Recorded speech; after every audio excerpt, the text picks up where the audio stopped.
we've got a project that we did 100% levered and it's cash flowing and we're making money and we doubled the top line revenue in 2 years time. It's all debt partnership. I was able to retain all of the equity. We're just paying interest.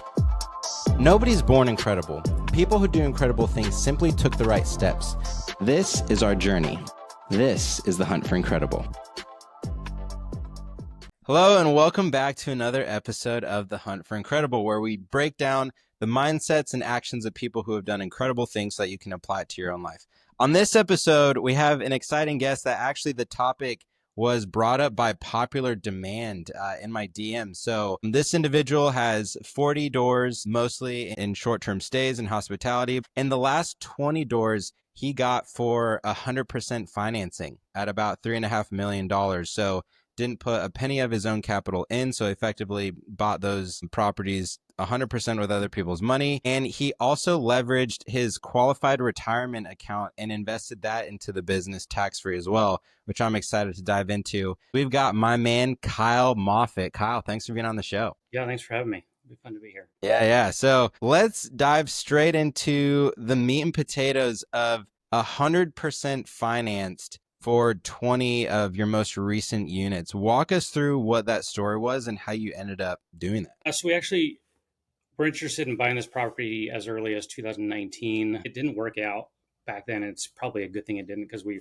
didn't know enough about our processes and what we were doing as much before we actually acquired it. Ended up getting a property north of here a couple years ago with the intention of expanding. And then right after we closed on that property, this seller got a hold of us and was like, hey, I'm ready to sell. I'm like, oh, crap. Rents were really low. The sale price did not reflect what the property was worth based on rents. He hadn't raised rents in years and years and years. Everything was way below market value and all that jazz. But he was willing to carry $2 of the $3 million of the debt, that because he needed $1 million to close out his financing on it. And of course, I didn't have the $1 million because we had just done another project, which is the qualified retirement account part of it. Because we did own 10 more doors in downtown, which we were also doing finishing a project on. So we were pretty strapped for cash, but he was willing to carry $2 million. And basically I just needed to come up with the remaining $1 million. So it was just really a function of beating the streets, friends and family. What do you got?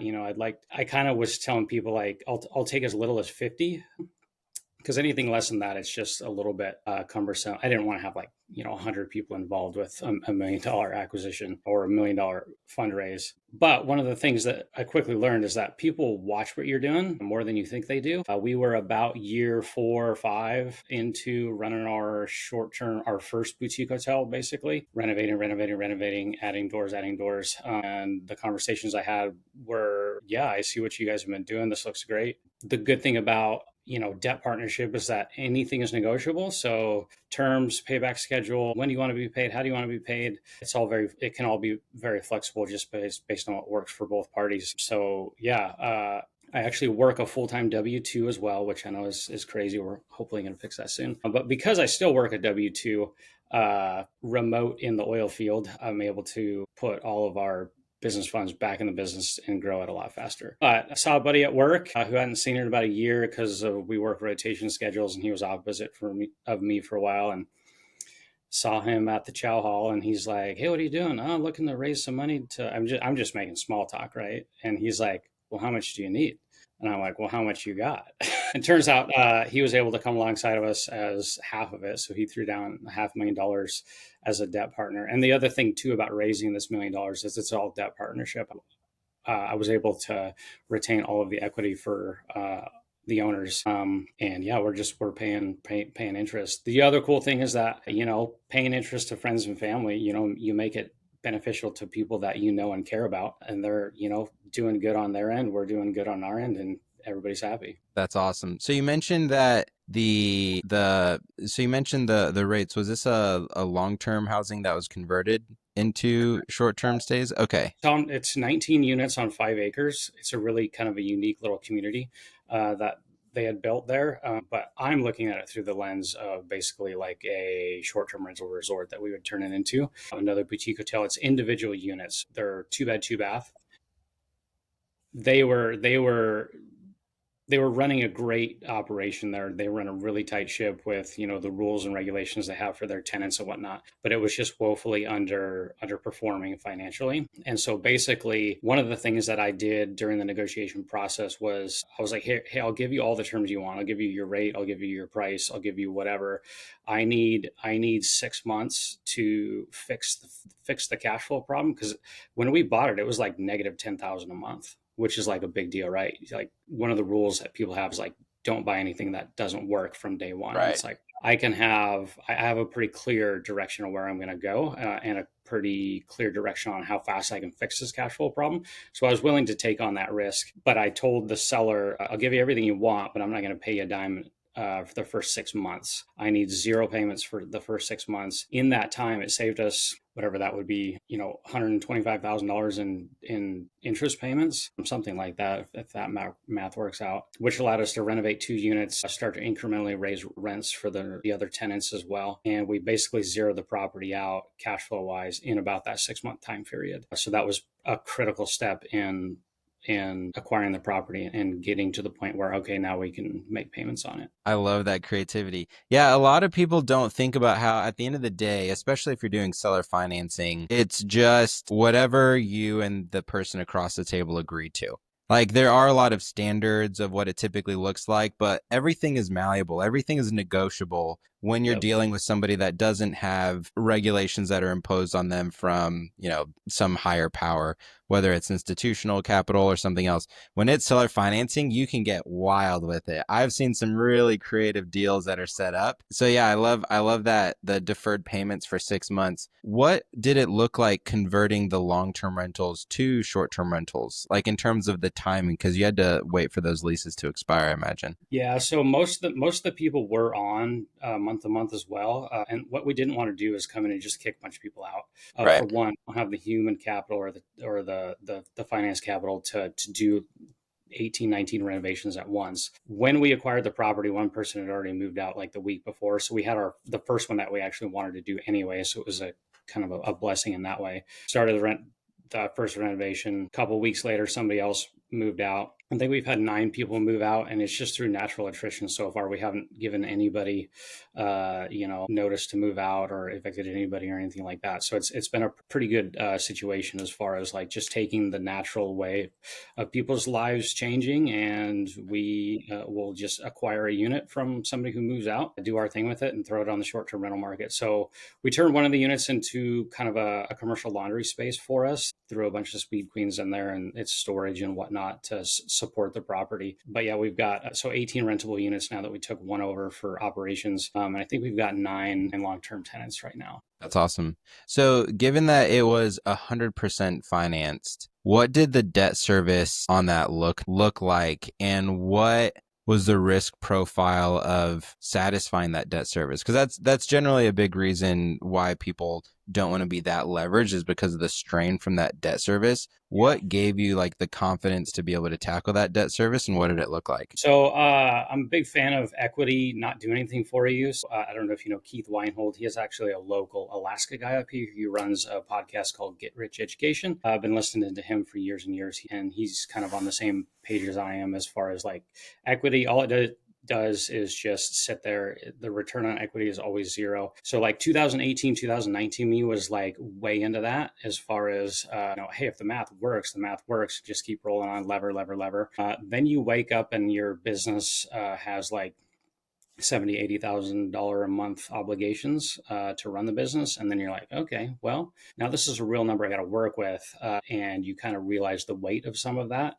And so I've kind of pulled back my, let a little bit of gas off on the throttle as far as like how much you want to be levered. Because I do think that, for the past decade, when our parents were doing all this investing and whatnot, or our parents' generation, everything was up to the right. And then COVID happened, and we kind of saw that, hey, you can have something that can completely wipe you out that you didn't forecast, you didn't know was coming. And so that helped kind of moderate my risk profile. The other thing that helped with this is that we already had an established cash flowing business that we had started in 2018, the first boutique hotel. And so we were able to send those financials to the seller as like, performance that we can do perform on the loan, and that we had enough cash to kind of support both of them if we needed to. So in 2 years time though, we've more than doubled the top line revenue for that It's hell property. yeah. And that seller was okay with all that debt in the second position, Yeah, he was basically just, well, he's in first because he's carrying this. but in terms of like allowing you to pull in second position debt, he didn't mind. Yeah, he didn't mind. No, no, Nice. Okay. and everybody else. So the buddy who's in for the 500,000, he's actually the only one that required to be in second, which is fine. Everybody else was just handshake. Here's a check. Nice. So Okay. Yeah, yeah. What was your capital raising strategy? Were you going for debt the full time? Were you going for equity and you found people were more interested in debt? What did that look like?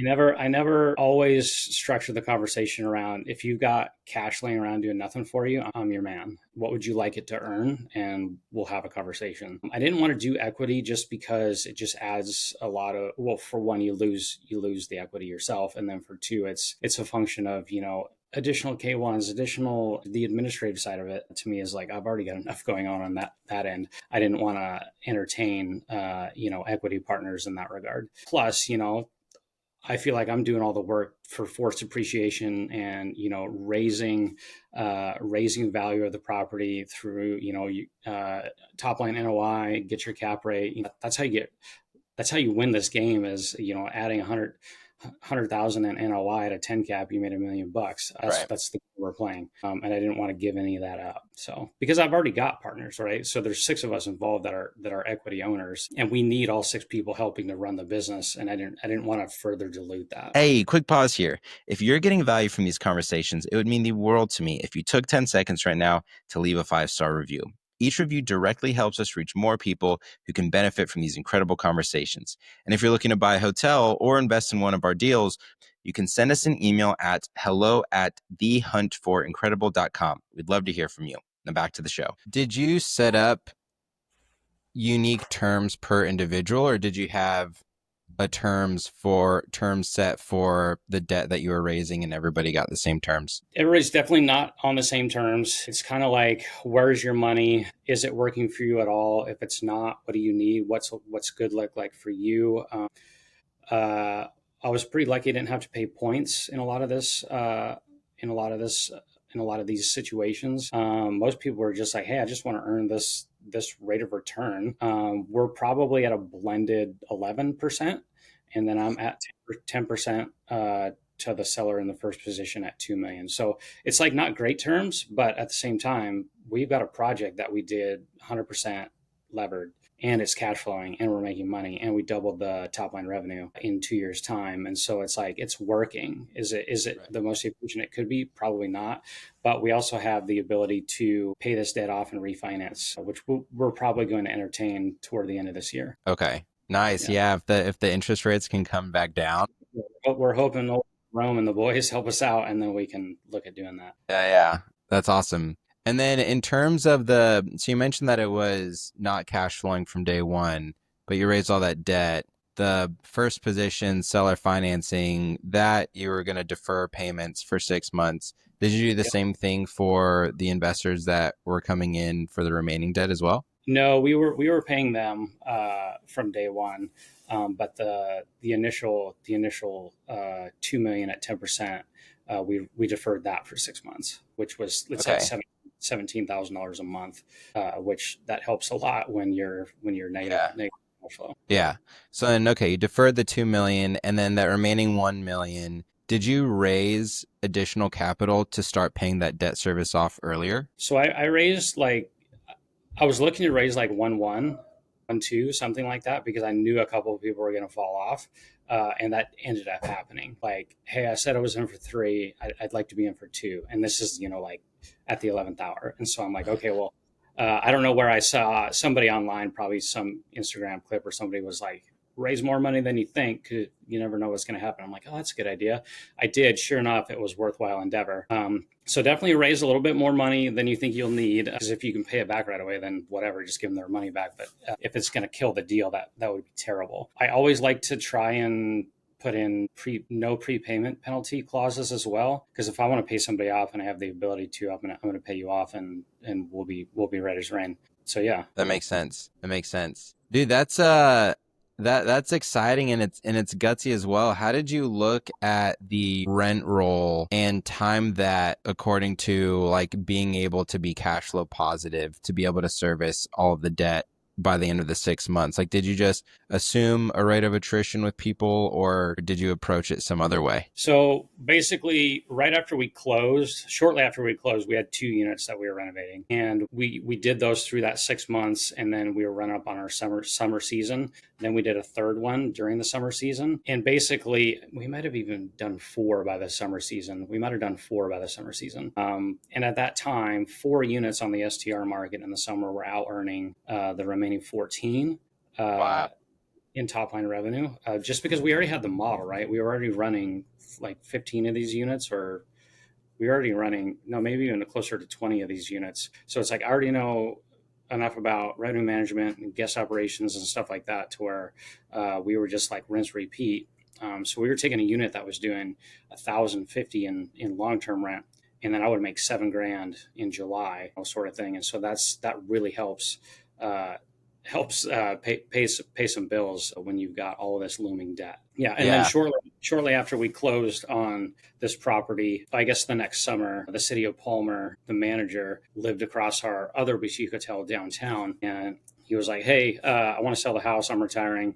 You guys should buy it." And so my dad was like, "Yeah, talk to Kyle because he's the guy that figures all this out." So I called him. I'm like, "Hey, John, what's going on?" He's like, I want you to buy the house." I'm like, "What do you need for it?" He said, "I need 500." I'm like, "Yeah, that sounds good." Of course, I didn't. I just raised $1 million for this other property. I don't have $5,000, and I'm sitting on all this debt. I hung up with him, called my dad back, and I'm like, "Hey, so we're gonna buy this house. It's gonna close in 45 days, and we're gonna need to find that money. So start making some more phone calls." I found it. I found it in about 10, 12 days making phone calls. So again, that was the other half of the $3.5 million that we raised, 100% financed. So that property too, we just immediately rolled it into a short-term unit. And I think last month, top line revenue of that property did like 14,000. So it Wow. does really in the summertime. Dude, that's awesome.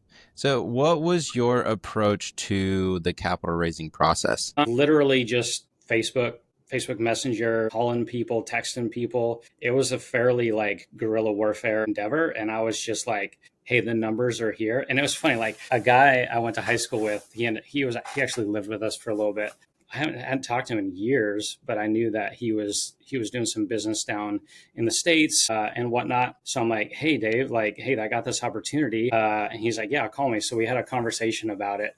And then later, my brother and I were on this bear hunt in Kodiak, and he told me this story that Dave actually called my brother, and he's like, "Hey, so Kyle is actually like doing business stuff. He's not like like strung out on coke and trying to like scam people." And I'm like, "Oh, I'd never thought of that." But yeah, good for him for doing a little bit of due diligence. But yeah, ended up borrowing a couple $100,000 from an old Facebook or an old high school buddy. And then it was a great business endeavor on both ends. Ended up paying him back early. He's happy about it. I'm happy about it. So literally just getting a hold of people that you know or have known in the past and start to have conversations. So, were you regularly posting online about what you were doing and that's how people heard about it, or was it more through conversational networking? So everybody I work with is like very aware of what we're doing business wise. And the guys I work with, some of them are, fairly savvy in doing some real estate stuff and whatnot. And so they're like, "Oh yeah, I can see what you're doing. Yeah, give me this rate of return. I've got this cash around and yeah, let's roll on." But every time we add a unit, like I'll post it on Facebook. "Hey, Nicole and the crew did another bang up job. Here's the latest unit we've done." And like people are seeing that. Like I didn't really think much about it, but like I said before, like people are seeing what you're doing and noticing what you're doing like more often than you would think, and they're watching you from afar basically. And so it gives you a lot of credibility when like year on year on year you're just continually adding a couple units at a time. Then you're doing a huge capex project on the other property, which was the qualified funds that we added to the business. So everybody was able to see that. We basically turned like a $700,000 property into it's probably worth like 3.5 million now. I wouldn't sell it for anything less than that because of what it makes. So yeah, it's all been just like this pretty decent growth over the past 6 years, I guess, or so we've been doing this, and people are watching. That is such a good point. I'm a firm believer that 100% of people in the world should be posting on social media. And I probably 100%. don't do enough of it from like this perspective. Because like we're so freaking busy, too busy. My wife's about ready to kill us for how much we got going on. But yeah, like you said, I think people should probably be doing more too, because it's like I watch other people too, and I'm like, hey, this guy's doing cool stuff. I'll follow him. Just today, I saw some dude posted on Sean Rakajic's page, and he's like, I do 80 units in my market. I'm like, I'm gonna follow this guy. Yeah. Who knows? He's a probably cool guy to check out. Dude, totally. Not only that, but either you're going for something and it would be great to do with people, whether you're raising capital or even just connecting. Like you and I connected on social. Yeah, And yeah, now we chat all the time. Yeah, exactly. And so it's like at the end of the day, we are pack animals. Like we go the biggest and the furthest when we do things as a community and when we're a part of what each other do. And the best way to bring people along for that journey is by sharing the story. Even if you're not planning to monetize it or raise capital today, like bringing people along your journey has incredible leverage. And then the second thing is, even if you don't want to bring people along your journey, even if you never plan to do anything at all, it is still so advantageous to poke your outer shell, as my buddy calls it, and get outside your comfort zone and post, even if it's just posting a story about yourself and you know it's going to disappear in 24 hours. Like I tell literally every single person that I know, you have to be posting on social media, whether it's to grow as a person, to get outside your comfort zone, or bring people along some sort of journey so that they can participate in some way. Maybe they benefit, maybe you benefit, whatever it is. But at the yeah, end of the day, like when we take things down together and when you share with the world what you're trying to do, that is when the people around you line up behind you and root for you, and inevitably will get you to where you're trying to go much, much quicker. yeah. You never know who's going to be able to help you, because you're either just talking about what you're doing or somebody's seeing what you're doing, for sure. Dude, totally. Yeah, I had a similar story when we were raising capital for our most recent purchase last year, which was I set up a call with somebody that I hadn't spoken to in like a decade. And I was telling him about what we were doing and how we were raising capital. And 5 minutes into the conversation, he goes, "Oh no, dude, I totally know what you're doing. I'm down to invest 50 grand." And I literally like had spent 5 minutes talking to this person, and I had not talked to him in a decade. And even a decade prior, we were just work colleagues. It's not even like we were good friends. Right. So literally just like sharing your story and what you're doing, people like you're saying, I read a crazy stat the other day that said 80 to 90% of people who watch your content will never engage with it. They're called lurkers, which is basically they're just on social media looking at stuff, but they never engage. But the algorithm knows that they like your content because you're watching through the videos or whatever it is. And so even just putting your stuff out there, if it looks like nobody's engaging, there are people who are engaging. And like you're saying, Kyle, there are people who are following along your journey, and they are just looking for an opportunity, whether consciously or subconsciously, to get involved somehow and to be a part of that story. Yeah, yeah. And we actually have one property that we manage for somebody. And like I was on the bus going to the oil field, right? And this dude taps my shoulder. He's like, "Hey, my buddy says you're the Airbnb guy." And I'm like, "Okay." He's like, "I want you to manage my properties." And so he's got this like $1 million lake house that we manage, which is kind of a cool project. But yeah, that's another example of just like people talk and people know. So Yeah, 100%. It's not what you know, and it's not even who you know. It's who knows you. Like the right. opportunities begin to break open once people know you, once people like think of Kyle or they think of Gideon or they think of whoever's listening to this whenever they're trying to solve their own problems and they reach out. Like that is when you really start building insane momentum. Hmm. Yeah. Cool. So, Kyle, we always wrap up the show with a question because we believe that questions are the answer. So, what do you believe someone needs to ask themselves or others to get started in the real estate space? Boy, you should probably ask yourself, what don't I know about it, and get educated about it. I have done an insane amount of self education, podcasts, books, YouTube, just with anything. And I would have never thought that I could buy, a $3 million property for none of my own money. But, I watch multifamily strategy guys, Cody and Caleb over there, learned a bunch through them, Keith Weinhold, Get Rich Education. And then, of course, lots of bigger pocket stuff, forums, Just be a sponge, learn everything that you can do. Tips. The 6 months no payment thing was what I learned through a multifamily strategy. I heard that on one of their podcasts. One of their client or one of their like community people told them about that, and they're like, "Wow, that's a great idea." So they mentioned on one of their podcasts. Turns out it's saving $100,000 in payments over 6 months. So it's like you get one nugget. So same thing with like bonus depreciation through the STR loophole.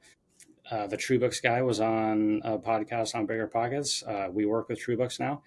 Yeah, you'll hear something that can literally have $1 million impact on your life if you just are willing to spend some time listening to podcasts, reading books, doing all that. So self education it's the sauce. You can. I mean, the amount of stuff that's on YouTube is insane. Yeah. Watch it, read it, absorb it. Yeah, 100%. And not only that, but it's also accessible nowadays. Like everything is so accessible in terms of podcasts. Like when I first got into real estate, I ripped through 12 books within the first 3 months of deciding that I wanted to get into real estate. When either I was reading a book with my eyes, or I was listening to one on my morning run, or I was listening to them while I was brushing my teeth at night. Like literally, my AirPods like never left my ears. I was just like constantly ripping, like literally the 30-second walk out to my car, I was popping something in, just staying fully saturated in it. Ended up joining a community. And my whole mentality towards it was like, dude, if I get one piece of advice from somebody during the negotiations, then it'll pay for this whole thing. And that's a big reason why I ended up starting the community as well, is like I was so impacted by that. And I see that as such a high like lever point, like we were talking about before, that to me, it's just a no brainer. Like there's so much return so quickly. And, because yeah, so I'll just share a bit about my story. When we bought the fourplex, we did something similar to what you're doing with the resort, but it was with the fourplex, and it was when I was first getting into the space. And the tenants there they weren't all on month to month, but a lot of them their leases were coming up, and it was far below the market rents. And so we had to raise rents. It was either us or somebody else. There's no way that their rents would have covered any of the debt service from the acquisition. So we ended up timing it to where we renovated the first unit while the other three were in there. And then as they moved out, we started renovating those other units. And the first unit ended up generating more revenue than the other three that were like the below market rates. And that's when the bells went off. Yeah. And I was like, oh, dude, I should just scale this up in a boutique hotel. So that kind of pivoted me over into scaling up boutique hotels. But during that process, we had setbacks and delays in terms of the renovations. We ended up finishing under budget, but we were about 3 months behind on the full renovation.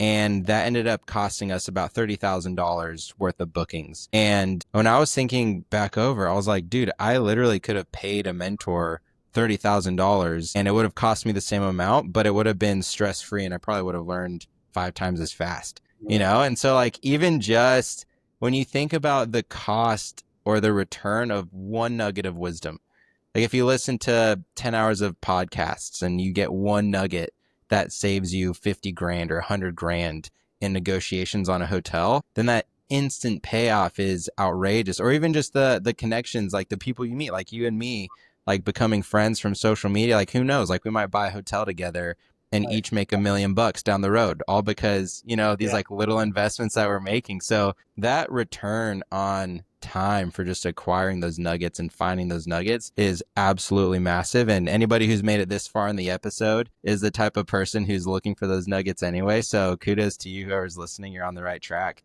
Totally.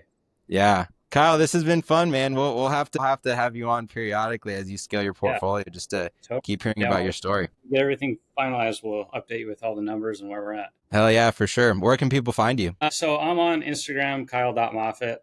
Facebook, you can find me if you want to link up there. Of course, our properties are on socials. We're doing a little bit of there, nothing crazy. But yeah, you can find me online and shoot me an email. Whatever you want to do, we'll connect. Kyle, it's been a blast. Thanks for being on the show. Likewise, thanks for having me.